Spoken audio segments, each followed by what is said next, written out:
Bonjour, je m'appelle Ludovic Deguy et dans cette vidéo, nous allons parler des services de téléphonie.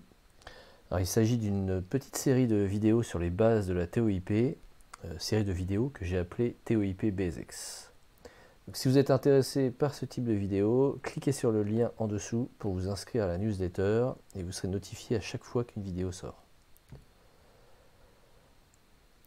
Alors, le service de base de la téléphonie, c'est évidemment le traitement d'appel. Donc prenons un commutateur téléphonique quelconque. Imaginons une petite entreprise avec 7 lignes téléphoniques, avec sa solution de téléphonie sur laquelle sont raccordées les 7 lignes. On va avoir par exemple un appel qui vient de l'extérieur vers la ligne 3. Donc le commutateur téléphonique, lui, il va savoir à quel endroit se trouve le téléphone qui a la ligne 3 et donc va acheminer l'appel, va traiter donc l'acheminement de cet appel vers le bon téléphone. Donc ça, c'est vraiment le service de base. Évidemment, ce n'est pas le seul service qui existe en téléphonie. Il y a de nombreux services additionnels, il y en a vraiment des tonnes, je ne vais évidemment pas tous les lister ici, juste quelques exemples parmi des tas d'autres. Donc le transfert d'appel, le double appel, l'identification de l'appelant, comme vous pouvez voir sur votre téléphone qui vous appelle, la messagerie vocale, etc., etc. Là, vraiment, les services de téléphonie qui existent de manière additionnelle, il y en a vraiment aujourd'hui des centaines et des centaines, voire même des milliers sur certaines solutions. Autre service qui est vraiment fondamental dans le fonctionnement de la téléphonie, en particulier pour la téléphonie d'entreprise, c'est ce qui s'appelle la sélection directe à l'arrivée, ou SDA. Donc il s'agit d'avoir plusieurs numéros sur une seule ligne. Typiquement, si vous avez une entreprise avec 1000 numéros, vous n'allez pas avoir 1000 lignes téléphoniques en parallèle connectées. Ça n'aurait aucun sens. Tout le monde ne va pas être en communication en même temps, à part certains cas vraiment très particuliers.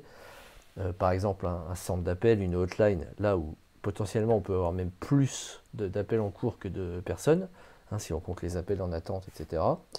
Mais hors de ces cas particuliers-là, on n'a pas besoin d'avoir autant de lignes que de numéros. Donc on va avoir ce service de sélection directe à l'arrivée qui va être capable de donner plusieurs numéros sur une ligne ou sur un ensemble de lignes si on a vraiment besoin d'une grosse capacité. Donc, par exemple, un gros immeuble de bureau, on va avoir un ensemble de lignes et puis on va avoir plusieurs centaines, plusieurs milliers de numéros qui vont être associés à cet ensemble de lignes.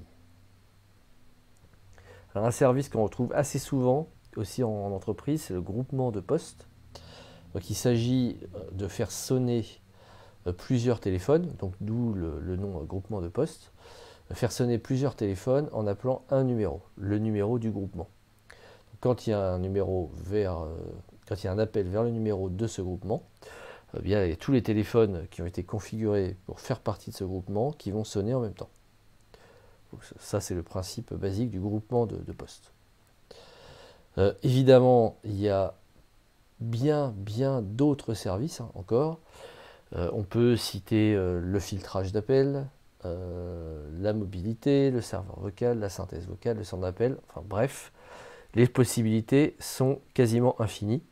Il suffit de prendre n'importe quelle solution. Par exemple, vous prenez la solution qui est utilisée actuellement dans votre entreprise, vous regardez la liste des fonctionnalités, vous verrez c'est extrêmement long. J'en ai fini pour aujourd'hui. Si ce type de vidéo vous intéresse, inscrivez-vous à la newsletter, j'ai mis le lien juste en dessous. Vous serez notifié des prochaines vidéos dès qu'elles sortent. Et puis vous serez aussi notifié en avance de phase à chaque fois que je sors une nouvelle formation. Là, en ce moment, je suis en train d'en préparer plusieurs. Donc si vous regardez cette vidéo peu de temps après que je l'ai publiée, si vous voulez être notifié des prochaines formations que je vais sortir, notamment sur la téléphonie sur IP, inscrivez-vous à la newsletter. À bientôt.